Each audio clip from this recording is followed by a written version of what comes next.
My name is Caroline, and at present I am practicing as a therapist, doing a bit on Zoom and some of the employment assistance programs and walk and talk. So I'm studying away in the background around different things, and my intention is to teach globally, and that's something I'm very, very interested in. I was a founder and a CEO for over 25 years, and that was with the love and support of my husband John and my family. And we, my God, thousands and thousands and thousands of people created programs, delivered them, very innovative programs. And it was, around breaking the stigma, and also just saying to people, what might it be like to stay on this earth, as opposed to choosing suicide, and also understanding that that's a choice as well. So that was some powerful journey. And as I say, I had my soulmate, my wonderful husband, right behind me. So many years ago, I taught them a new foundation and counselling skill. I loved it, and worked with Amnesty. And then I have been supported by Social Entrepreneur Ireland and the Dennis O'Brien Foundation, which allowed the organisation to grow. So that's what I did, not who I am. And I'm presently working in 3 GP practices, which are under Centric, and lovely people in all the practices. And it's I meet and greet, and it's lovely. So that's where I am for now. And as I say, studying away, and will continue to move in the direction I know I'm to move, and I trust life as well, and I trust John. And in the midst of all that, lovely lady, I was trying to work out, I think 10 or 15 years ago, and I was thinking of Connor and Amy, my son and daughter. Connor is 25. I was trying to work it out the other day. I'm shy with timelines. So anyway, and Amy's 22. So many moons ago, I was riddled with panic and anxiety, searched everywhere in Ireland, couldn't find anyone, and said, oh, feck this, let's look outside of Ireland. And I come across No Panic, and I reached out and I made my phone call, and next minute, 10 years later, I'd been volunteering for them, and that's where we met, sweetheart. Yep. So certainly is, all those years ago. Goodness. Yeah. I mean, I'm nearly sure it's over 10 years ago. So I know that will be part of our conversation, and I'm so looking forward to it. We do have the 4 questions. You guide me, if you'd like us to kick off with those. Or would you like to say anything before I say, or keep talking? But I didn't know. I'm just so grateful to be here with you. I mean, this is just beautiful. I've watched the others, and you've had some fabulous, inspirational people on here. And the conversations have just been, motivational, inspirational, touching, heartbreaking. They've covered so many different subjects, but it's a wonderful thing you're doing. I think it's amazing, especially, after all that you've been through, and, this is where you are in your life now. And it's amazing. I'm just so blessed that, and grateful that you've asked me to join you. So. You were always coming. You were meant to come, lady. That was it. And how would you like to maybe chat a bit first, or I can tap in and out of questions? I mean, the questions, I've heard them, you asked the questions before. And I guess, if I tell you a little bit about, perhaps how we met, and, I love that. I got to that point. I guess the questions will probably they may even just fall in there. Brilliant. So, you said you thought it was about 10, 15 years ago that we met. Well, I know that Colin died in 2011. So that's what, 12 years ago? Okay. And that's when he died. So we met a long time before that, didn't we? We did, didn't we? Wow. Yeah. And Colin was the founder of No Panic. He certainly was. Yeah. Sorry. Yeah. So, I mean, No Panic played a huge part in my life. And I guess, you were saying there that you suffered with anxiety and panic attacks and all of that, and I mean that's one huge thing that we've got in common, because that's what drove me to No Panic as well. I grew up with something wrong, bad thoughts. That's what I called them all the time, bad thoughts, because I couldn't describe them any other way as a child. And I can remember through my teens and before, these bad thoughts were there, and I've got a memory of being about 6 or 7, stood at the top of the stairs, and I was trying to shout down to my mum, because I wanted her again, because I couldn't. The nights were always the worst, and I'd been put to bed, etc. And I was shouting down the stairs to her, and I was trying to actually shout down the stairs. I couldn't bring any voice out. And so I'd started a few rituals by then, and I'd started, okay, I'm going to shout after the number 5. So 1, 2, 3, 4, 5. I'm going to do it again. I didn't do it right that time. And so, there was a little bit of OCD coming in there as well. And I was probably about 7 or 8 at the time. So this went on all the way until I was, I guess, about 10 or 11. And all I can remember is waking, opening my eyes. My mum was over me, and they'd called the ambulance. And I was rushed off into hospital and checked all over, and they said that I'd had a panic attack. And so that was, I mean, I'd had these kind of attacks before, but never to that extent. And I'd actually passed out. So yeah, and so the bad thoughts, I was petrified of dying. I was petrified of losing my mom and my dad and my siblings. I had so many questions and no answers. What was this all about? What am I doing here? All the questions about life, etc. But the main thing was about, death and what was going to happen to me afterwards, etc. And these were really petrifying thoughts to a child. And it got so bad in the end that I used to do anything not to go to bed, because I hated being on my own, hated the dark, couldn't sleep in the dark, never. So I guess it just got worse and worse and worse. And my poor mum, bless her soul, she had the patience of a saint. I'm seeing it. I've got a photograph of her on my desk, and she's looking at me keeping an eye on you. And she's keeping an eye on me right now. But she had the patience of a saint, because night after night, and I'm saying night after night, it wasn't just the odd night, it was night after night. She'd sit with me and try and get me off to sleep. She'd talk to me, she'd sing to me, she'd try and come up with answers. What was her name, Sarah? Anne. Okay, she's with us. Anne, yeah.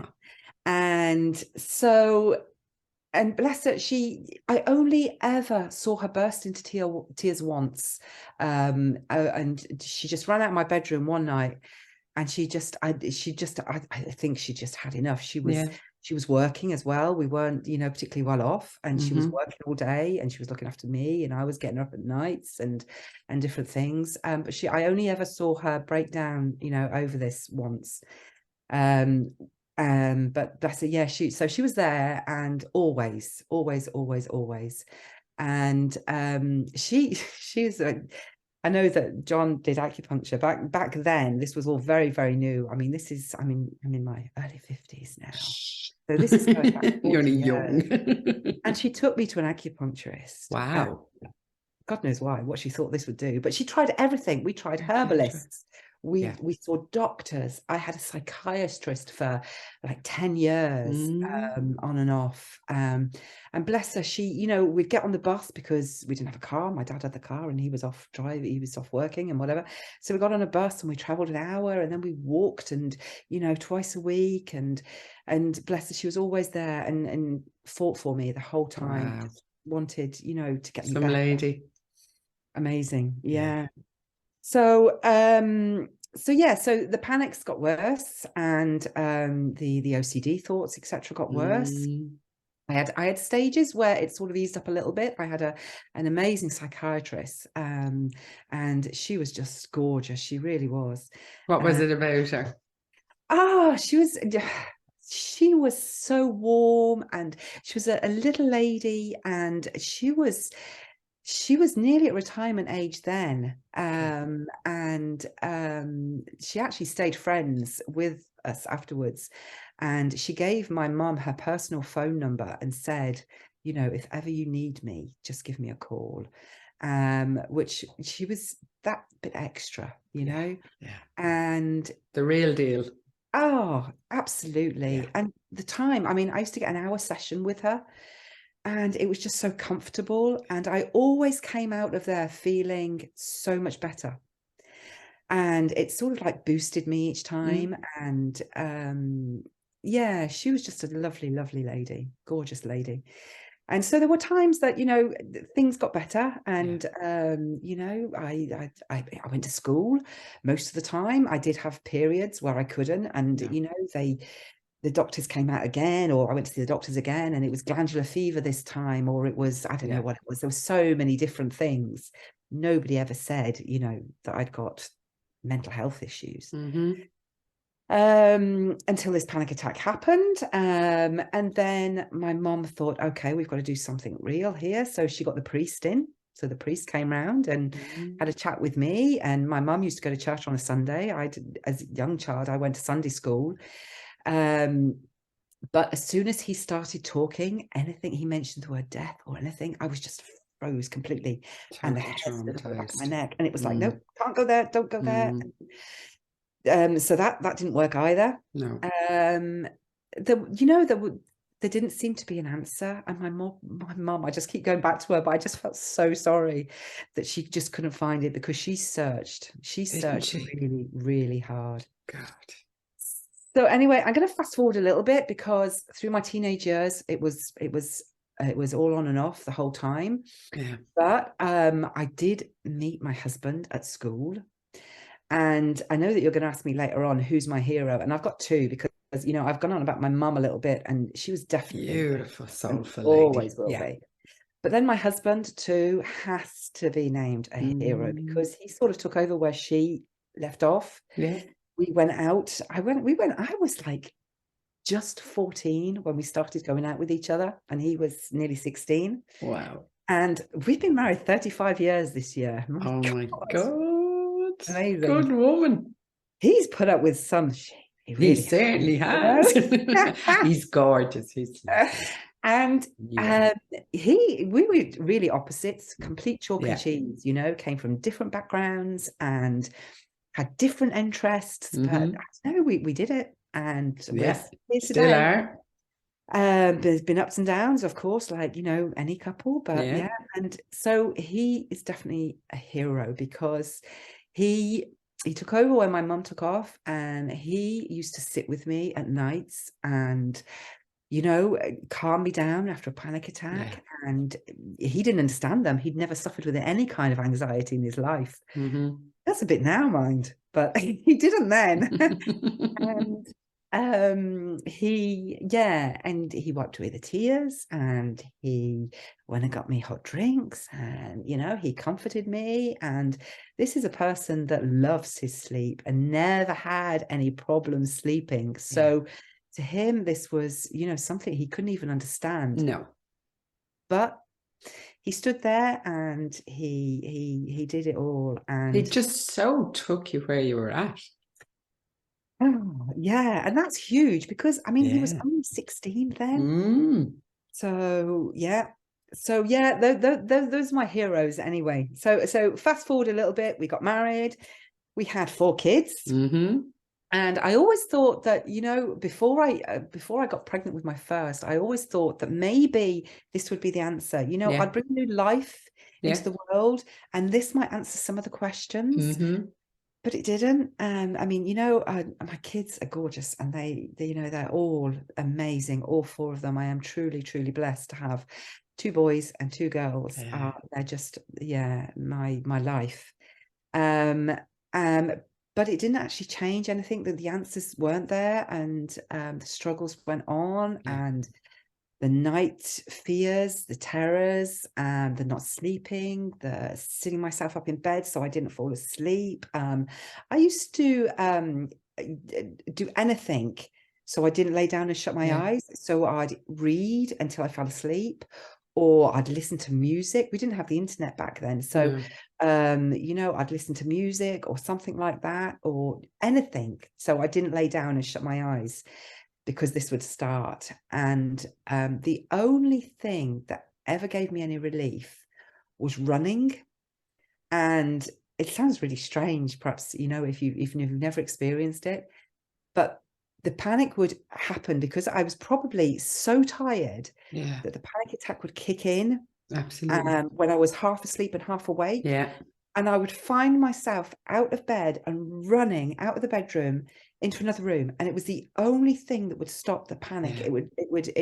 It would bring me back to my senses. Yeah. And I used to do that an awful lot. I was exhausted most of the time, which obviously didn't help things in hindsight. But yeah, so I'd find myself running, and quite often I'd before I knew it, I was in the kitchen and I was like, oh, you know, and I'd put my hands on the cold surface, or to connect with the moment. Just to bring me back to the moment. And then I'd be able to breathe and I'd be okay for a minute, and then I'd go back to bed and it would start again. Start all over again too. So running was my escape. And sometimes it would even be downstairs, or I even did it out to the garden sometimes, and if it was really desperate. So yeah, that went on until, and I knew I had to get help. You know, I'd left home. Obviously, I was married with kids by now. You know, I had to get my big girl pants on here and take control, do something, because, you know, life was passing me away, and I'd seen so many people, and I talked to so many people, and nothing was working. And it was then that I saw in a magazine a little tiny advert for No Panic. This was a charity that had been set up by Colin, who we spoke about very briefly there, who was just simply amazing. This man had suffered with acute anxiety all his life, and had agoraphobia and monophobia, and all kinds of, you know, the poor man, all the things he went through. But he, through his struggles, he and this is where I'm going to throw in a quote that I actually love. This is another answer to one of your questions. Cool. You know, a favorite quote of mine is something that Oprah, one of the amazing ladies out there that inspires me every day. Turn your wounds into wisdom. Turn your wounds into wisdom. Is what she said. And I think that's what Colin did. He did. He really did. And I think you've done that, and I think I've done that, and many other people have done that in life. And so he started a very small charity, basically in his local area, reaching out to people that got anxiety and couldn't find help, and couldn't find people to talk to that knew what they were going through. And this charity grew because obviously there was a need for it.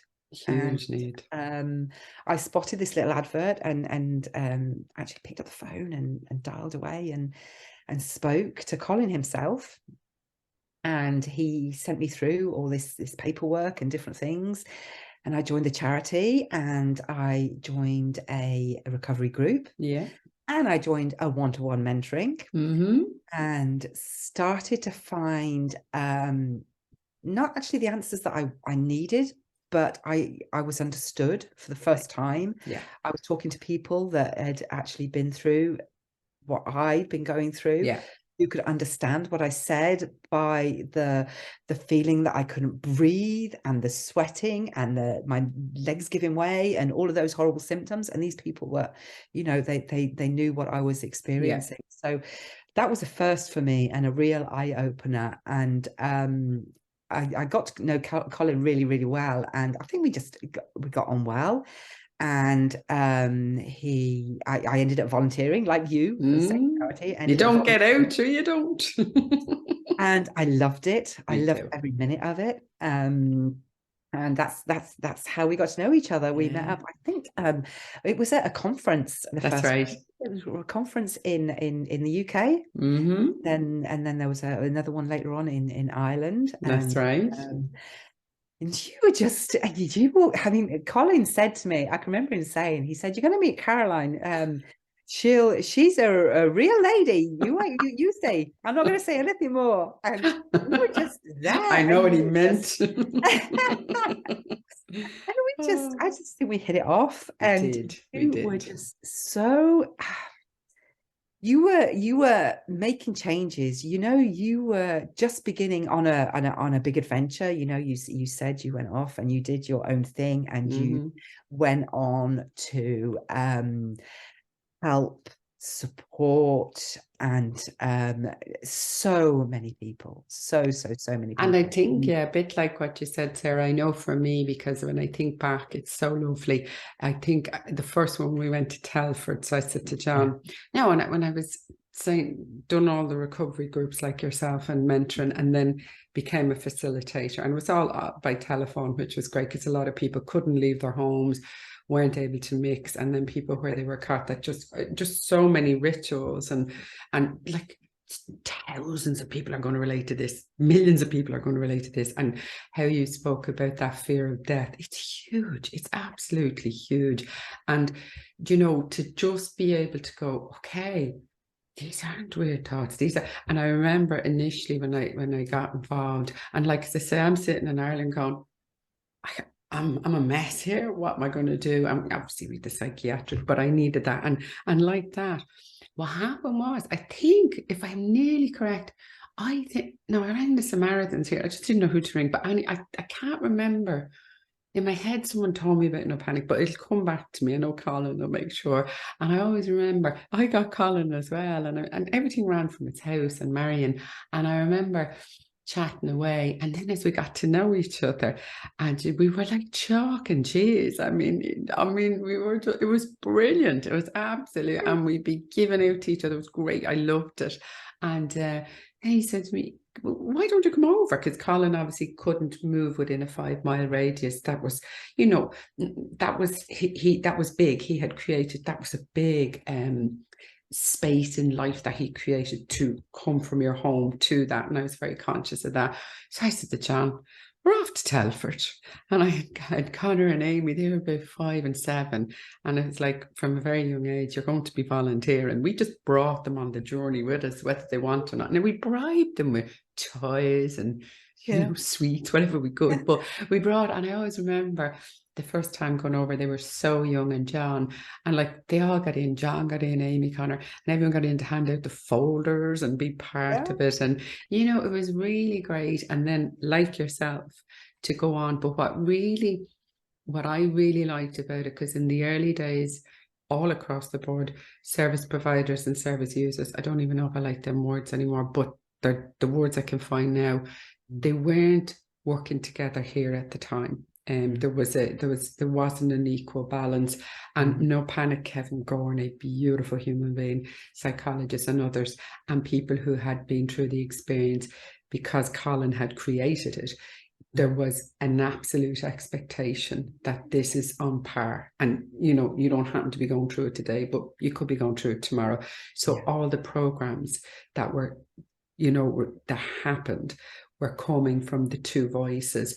And that straight away, I went, okay, this is the way it needs to be. And like that, we went on to go on the committee or the board and be a part of it. And you there 20 years, weren't you? Near on. Yeah. From start to finish. Yeah. And it was an amazing journey. I met so many lovely people. Beautiful. And it brought me out of it definitely helps me on the journey to where I am today. And I enjoyed it so much. And as I said, you know, there were so many lovely people there, and you know, the wonderful Kevin Gorney that helped Colin set everything up. An inspirational man, and he was just amazing. And so I guess, what did you get from it? Sorry, Sarah. So what did I get from it? Because you know, you were bringing that anxiety and acute and the rituals, and so what was it? So I learned how to cope. That's what I learned how to do with no panic. I learned how to cope. I learned grounding techniques. I learned how to manage my anxiety. I still didn't overcome it. I still had it, a lot less. And, you know, I think life experiences sort of help a little bit, but I still had the huge fear of death. And I still had a lot of unanswered questions. What is this all about? You know? And I needed to find more. But, you know, they taught me some great things, and I learned how to breathe properly, you know, which I I didn't have a way to breathe. You know, I thought I breathe every day. I didn't even think about it. No, I didn't realize there was a wrong and a right way to breathe. Yeah. So I learned a huge amount, and it certainly helped me get through some really, really tricky times. Yeah. Really, really tricky Yeah. times. And then I guess things, you know, you left before me. You went off and did I'd your done a stuff. runner. You did, but you went off to greater heights, and to you know, do your journey, your path, which was wonderful. And I stayed on, until literally about 18 months ago. Yeah. So I was still there then, and bless them, they're doing a fantastic job. Absolutely. They're doing a fantastic job. I enjoyed everything I did there. But it was time to move on, and Absolutely. I found, you know, something else, with which I'm doing now. And I guess when I met the people that I'm working with now, I guess that was the kind of icing on the cake, because they filled in the little bits. They're therapists themselves, and they've been doing what they do for 25, 30 years. Yeah. And they just sort of said to me, that I had a long chat with them. I met them through No Panic, if you like. They used to send people to the charity. So I met them through No Panic. And I had a really, really long conversation with the lady. And she said, you know, so you've obviously still got, you know, these. And I said, yeah, there's still something there. I cope with it, and I'm living my life now, but there's still something there. You know, something can come into a conversation, somebody will mention death or something, and you know, it'll all come back to me. And it's, you know, I'm careful, I can cope with it now, and I very rarely have a panic attack, but it's still. She said, yeah, you're still oversensitized, you know, something happened at some point. And she went on to explain that what she thought, you know, and it just rang so true. It just rang so true. Something happened way, way, way, way back when I was 5 or 6 years old. I had a conversation with a friend who I'd been staying over the night with. And this friend had said to me, a friend, I'm going to put that into, you know, friend, she'd said to me, oh, when you die, you won't be able to take that teddy bear in your coffin with you. I was like 5, 6 years old. And so, coffin? What was a coffin? And so obviously she was a little bit older than me, and she knew what this was. And she'd started saying that, and going on down this path about death and being in a box and not taking my teddy with me. And obviously, you know, that sort of started working in my head at a very young age. And then a little bit later, I remember my grandma dying. And I don't remember anything about her being ill or anything like that. I just remember the news, sudden, grandma's dead. And it wasn't even the grand that I was close to, because I had 2 grandmas, and the one I was really close to. And this was the one that I wasn't as close to. But I can just remember grandma's dead. And it was like sudden, you know, there was just, she was there 1 minute and then she was gone. Obviously she'd been poorly, and, you know, there was other things that adult people knew, but I didn't. So that was the second thing, you know, when I got to writing my timeline, which I recommended to do. And then there was a third thing, and I've been listening to a conversation that I've got 2 older brothers and an older sister. And I don't even remember who my elder brother was talking to, but he was talking to somebody else. And I, for some reason, was listening to this conversation at quite a young age. And it was about death and the universe and all these big, big things, serious things. And I really remember that. And as I remembered it, I know that it was another layer on top of, you know, that's something I was already very sensitive about. So I looked at all these things, and then I was advised by these fabulous people that I'm working with now. And they said, look back at these events now, look back at them as an adult and not as how you saw them and felt them then. And that was a big thing, because every time that I was having a panic attack, I was having one, seeing all of these things through the eyes of a child. And a child hearing those things and seeing those things as they were presented to that child, to me as a child, were very, very difficult to understand. And there was no wonder that it sent me into this spiral, this, you know, this ever descending spiral of anxiety, panic, OCD, the works. And this, you know, I can deep breathe now because I can talk about death, you know, because to me it isn't the end anymore. You know, I see things differently now, and I'm not a religious person. I don't go to church. I believe that there's something more because I believe we're bigger than this. I know that. But it's only been really, really recently, and I would say in the past couple or 3 years, that this has all started to come out, and that I can actually now say I'm at ease. I don't have panic attacks anymore. I have in context anxiety. I don't have out of context anxiety. I know why I'm here. And the reason that I'm here is I'm turning my wounds into wisdom and passing this on to other people, and hopefully helping people see things clearer, maybe a little bit sooner than I did. Because I won't say that I wasted my life. No way, no way. And I know that one of your questions is always, what would you tell your younger self? And I don't know whether I tell my younger self anything, because even though I went through some black, horrible, horrible times, it's brought me to where I am now. And if I hadn't done that, I wouldn't be sitting here talking to your lovely self, working the way I am now, volunteering the way I am now for another amazing charity, Trauma Research UK. I think I'm quite safe to mention that, because they are doing an amazing thing.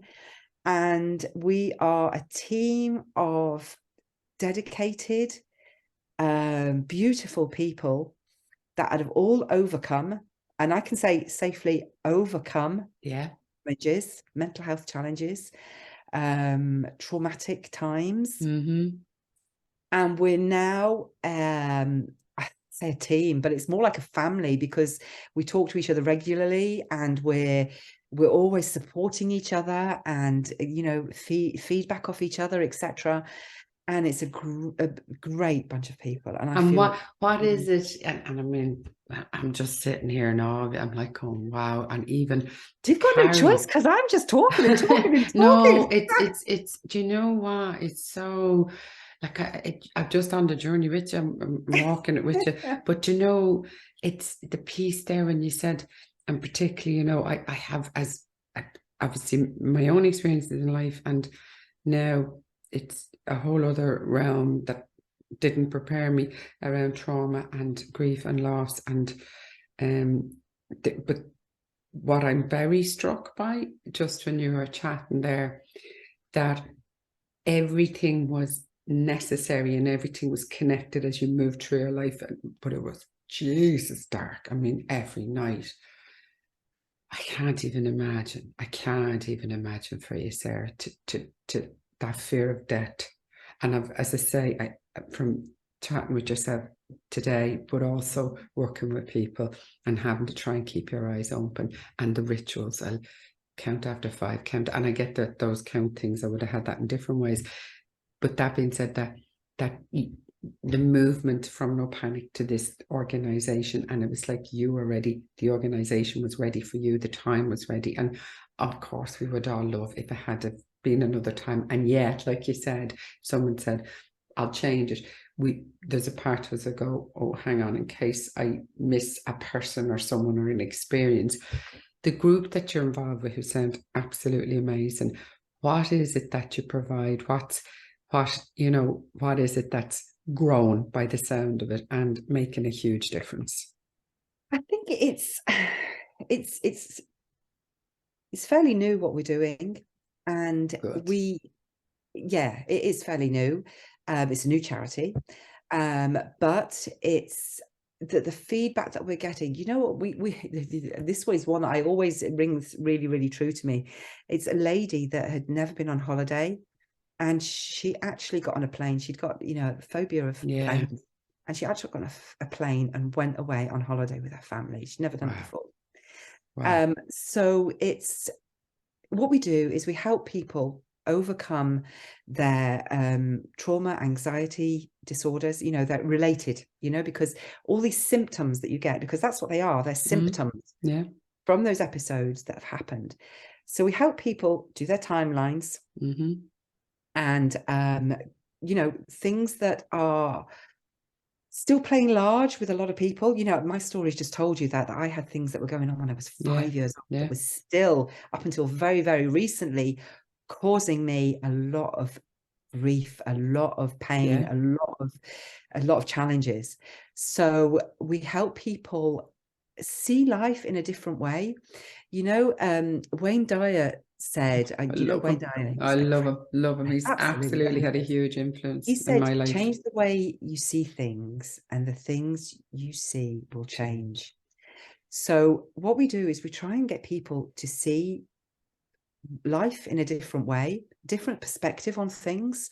Also, take care of themselves, because, diet, there's the big package deal. You've got diet, you've got mindfulness, you've got taking care of yourself, you've got sleep, you've got, there's a whole package of things, that we need to do. Taking care of your mental health isn't just something that you do once and then there you go, hey presto, we're all good. It's something that you need to do every single day. And, one of the biggest things that I think plays a part in my life now is gratitude. I wake up in the morning and then just waking up in the morning, that's great. That's really great, because I get another day on this earth to do what I want to do, and what inspires me and what I enjoy doing.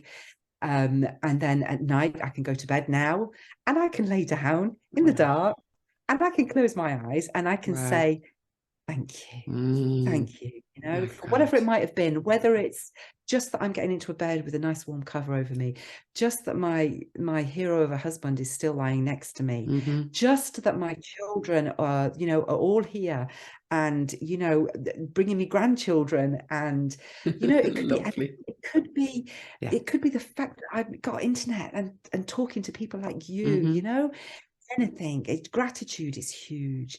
And I guess it's we just chat with people, if they want to come on and just have one session, that's fine. We can have a chat with them. They can just talk to us if they want to, and then we can give them feedback and give them a bit of advice and things like that. We also do we do help and support programs. Brilliant. So people can sign up for 6 weeks, and the website's there, and I mean, you can even pop a link in if you want, and people can go and check that out. I'm not here to promote the charity by any means, but it's also what I'm here to do is to give people hope, because so many people have had it taken away. And the amount of times that we hear people come to us and they'll say, I've got PTSD, I had this traumatic event or whatever it might have been. I've got PTSD and the doctors have told me that I've got to manage it, but, I want to just come and get some guidance or something. And, we've helped people overcome PTSD. And we've got some great people on board. We've got, we've got an amazing patron, and we've got a trustee that's, that's overcome PTSD, and their stories are all on our website, and they're inspirational. But it's just the fact that we're here and we are passing over now, we're turning our wounds into wisdom and giving it back to others. And, I'm repeating myself a little bit, but it's just because we've between us, we've got these things that we can pass over and help others. And that is where, I don't want to finish the story because, we've still got time to chat, but that is where it sort of, comes to the the answer that I was looking for, the question of life and what I'm doing here. And it's being a service to others. And it's it's passing this thing that I've learned. It took a long time to learn it, but I'm passing this thing over now and giving it to others and saying, you too you don't have to live with panic attacks.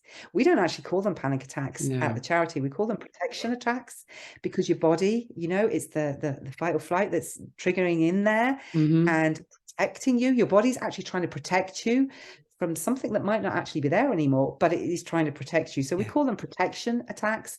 And just by changing the name, you know, it sort of lightens the mood a little bit. So yeah, so that's sort of where I'm at now. The answer to the question is, you know, that's why I'm here. I'm here to be of service to others. And whether that is because that's not all of what I do, you know, the charity work is a huge part of my life. But I'm also a landlady, and I've got a restaurant, and that as well, in a way, is you know, service to others. And I think it's the sort of, you know, that sort of like opens the bigger picture. And, you know, whatever you're doing in life, whether you are, you know, doing charity work, whether you're running the country, whether you're, you know, working in a shop, whether you're a cook, whether you're, you know, whatever you're doing, if you're being of service to somebody. And that is huge. Tell me this, honestly, because I would have known through the years some of your journey, but this to me is just such a privilege and an honor, and I truly, truly mean this. And I really have learned so much just listening, Sarah, and I've taken it all in. And you know, it's I know so many people will relate to, and the crippling effect that anxiety and phobias and trauma has on people's lives. And if there isn't somewhere a message of this happens, this is part of the body whole score, it stays in your body, it carries through your mind, your psyche carries it, and it's like, so maybe even taking the edge off it, soothing it a bit, giving you space to breathe again. So I mean, it's and I do feel that, you know, there's a lot of high-end acute anxiety, and we've come out of COVID, and there's loss, and there's grief, and there's anxiety, and okay, what was that all about? Who, you know? So I just think by just you sharing and talking tonight, for me, and I don't really use the word normal because I don't know what it is. I really don't. But I just get a feeling of, okay, this is something people, and you said you're not promoting the charity. You should do, because it's great work. And why not? I mean, isn't this what it's about? This is work, and each and every one of you are passionate about what you do, and you care, you know? So I just think that somewhere in the world, this is going to land exactly in a moment and a time with somebody who has given up, and they will hear this. And that's how being of service in life works. It's like you trust what you're saying, you trust what you're sharing, because somebody will hear this. So I'm just totally for me, haven't learned so much from you. So I'm wondering, how are you? Because you've shared so much, and I'm conscious of, and I was very mindful to lean back to talk from 5 years of age, my God, Jesus, and all the way through, and the lack of sleep, and the like. But you've opened your heart. You've an open heart. You're talking really broad, all the different, and I'm thinking of the psychiatrist, the lady, and I know what you mean. I've met all people along the way, and Colin, and No Panic, and Kevin, your husband, and your children. So how are you now? Having Just chatted. great. I'm great. I really, really am. I live life day to day if I can. You know, 24 obviously hours. it's nice to have plans. Yeah. And it's nice to have things to look forward to, obviously. Yeah. But I try and live day to day, and I try and do the best I can with what I've got every day. And, you know, some days, you know, we all get them. Some days are harder than others. And but it's a day, and, you know, you'll get through it, and you'll come out the other side, and everything will be okay in the end. That's something I really believe in, you know. Feel, And So yeah, I'm great. I'm really, really good. And I'm very, very thankful to, you know, everybody that played a part in my life, you know, that's taught me lessons, that helped me along the way, that have, you know, been there for me. And I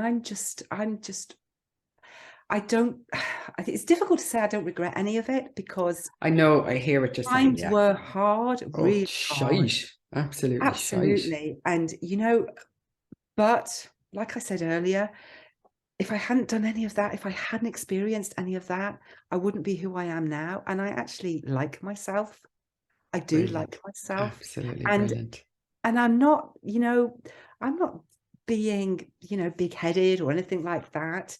But I can actually say that now I'm happy in life and I like myself. I enjoy doing what I do. I enjoy waking up every morning. I enjoy going to bed at night.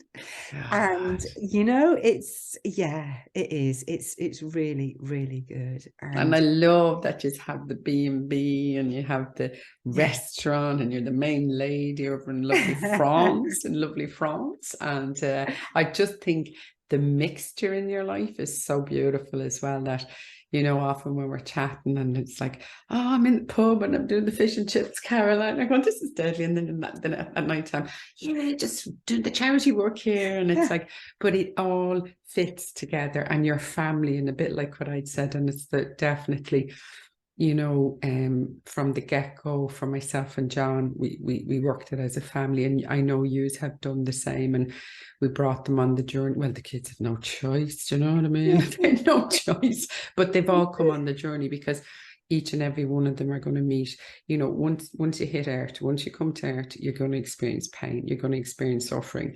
And it is that sort of, when or how can we find some meaning, or how can we sometimes just survive it, and then that more than, and go, okay, how can I, or what can I, if you can, because that doesn't always, it's not always the case.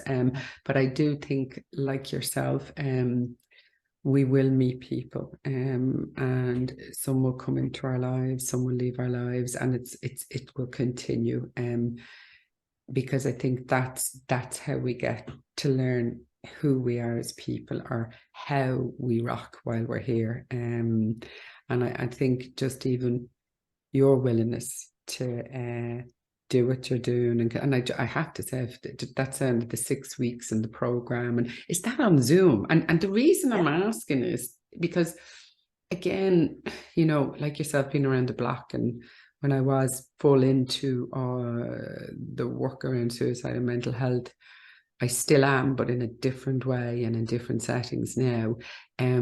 Resources and supports can be quite scarce, and it's not whinging about it, it's the truth, you know. And a lot of people now, particularly since COVID, have gone and go global, which is just a godsend. I mean, my training is all global now, and it's lovely because it's much more mixed up, and meaningful for me. So I'm just thinking of anybody, because podcasts travel, they'll head like this is going to do its own thing. So is it on Zoom, or what way does it work? All done on Zoom. Yep, it's all done on Zoom. So anyone can access. Absolutely, absolutely. And you know, it's we helped, we've had people from, you know, all over. Brilliant. You know, and with so many different things that have come forward. And you know, I'm trying to think of some of the feedback that we've had from some of the programs, but there's nothing coming to mind right now. But it's all been so positive, and people are just so grateful that they get their lives back. Because you can get your lives back from these you know, these terrible symptoms that you get. And there are ways of reprogramming, you know, things that have been in there for a long time, and it doesn't matter how long it's been in there. There are ways of reprogramming it, and We're so much more. I think, and I love just how we all, I don't use labels, I never have, but I absolutely respect that people, and I'd often, as a therapist, are working in groups, it's if this is of value, and when you said post-traumatic stress disorder, so it's the disorder word I lean back from. No, but it's a really, that it's so personal. But the reason I'm bringing it up is that One of the people I'm training with, and sort of the last couple, one of many of the beautiful people, is David Kessler. I'm actually at the moment doing a course with him, and a couple of years ago now, again, only when I could look at stuff, and only when I, a lot of it I'd have just absolutely not touched, and it would have been of no value to come near me, or to, it would have been, I just like that. It was survival at a level that just I wasn't prepared for. But one of the things he said, post-traumatic growth, and that really rocked my boat. And I thought, yeah. It's just, for me, it's like, yeah, there is the trauma, there is the, afterwards, there is the fit, and I mean, the body holds score. Holy shit, does it hold score? And I love that, not love, but that issues in the tissues, it seeps into us. It just seeps in, and it's again, it goes into our mind, it goes into our body, it goes into my gut, every single part of me. And just being sick all the time, physically sick. It's like you said, as a teenager in school, and the different things and the impact. But I just thought, post-traumatic growth. Yeah. And I thought it just opened it a bit for me, as opposed to, but I am very conscious that the different categories help people. So that's, but I remember hearing that going, it's the first time, I've leaned towards just that. changing, changing the way you talk about things, huge, like I said about the panic attack into a protection attack. Absolutely. When you start explaining things like that, it just changes the whole thing. Yeah, shifts Absolutely. it. Yeah, it shifts it, doesn't it? Yeah. Oh. So, my dear, we're doing good. And I think, like you said, all the beautiful questions just merged into each other. And as I say, I've absolutely learned so much, Sarah. I really and truly have. And I know I will get to France. I mean, one of my intentions, and again, slowly but surely, because traveling and having had such a horrendous loss while on holiday, and again, like what we're talking to, that physical, mental and emotional impact on so many levels. And yet we got to journey that and see, and again, we'll, for me, I have the right people and the right, what I need around me to help me to take those steps. But I definitely, my intention is I'm getting to that pub. I'm getting to that pub someday, and I'm going to have your fish and chips, because it sounds lovely. It sounds so nice. And where you live sounds really beautiful in France. You're very, very welcome anytime. You know that. And I'm going to be back over to see you as well. Yeah, very soon. Very soon. And before we finish up, I just, because I'm so, like, I mean, I don't mean this patronize. I'm so proud of you that you're having your first gala dinner, which is huge. It's a brand new experience for you in September. And I just want to wish all of you, all of the team, and in any way I can support, I'm there. But I just want to wish you, because that's to take, a dream, an intention, an idea, haven't done it, and to turn it into something really beautiful, and to take on all that goes with it, the fundraising, the relationships, and to then have your first gala dinner. So I just want to wish every single one of you so much love, and I know for sure it's going to be a really, really beautiful and very special evening for you. But I also know it's a lot of bloody work. It'll be worth it. Yeah, you've been there. You've done that many a time. You know what it's like. Yeah. So, but I really do. So, is it all right? Just the name of the organization again, in case, just for anybody who would like to tap in. Yeah, if anybody wants to, it's Trauma Research UK. Okay. Brilliant. And just Google Trauma Research UK. We're there. Everything's there. If anybody at all needs support, help, it's got anything at all. Just the website is full of resources, full of free resources. And so if anybody wants to, they're more than welcome to. And I'm like you, believer in fate, that this will if this is meant to be somewhere, it will be Yeah. at that place, and that person will see it. This already journeyed this conversation, and it's a beautiful, beautiful, meaningful conversation. It's already doing its journey, and that I do know. And I really just your kindness and your love and your support. And again, you've over the last 4 years, you've known how to, it's just beautiful. Lean back when you knew I wouldn't be able to lean forward and just take me where I have been at and I am at, regardless of what that looks like. And that, you know, I'll always hold you in my heart and in my soul. And it really meant a lot. And to say, Sarah, just genuinely, this is the first time where I've actually heard the fullness of your life journey. And I just feel full of love for you and full of gratitude. And I really mean that. The feeling is mutual, I'm sure you know. And thank you so much for, you know, just doing what you do and, you know, being who you are. Step by step. And this absolutely, it is step by step. And you're doing a good job there, Mrs.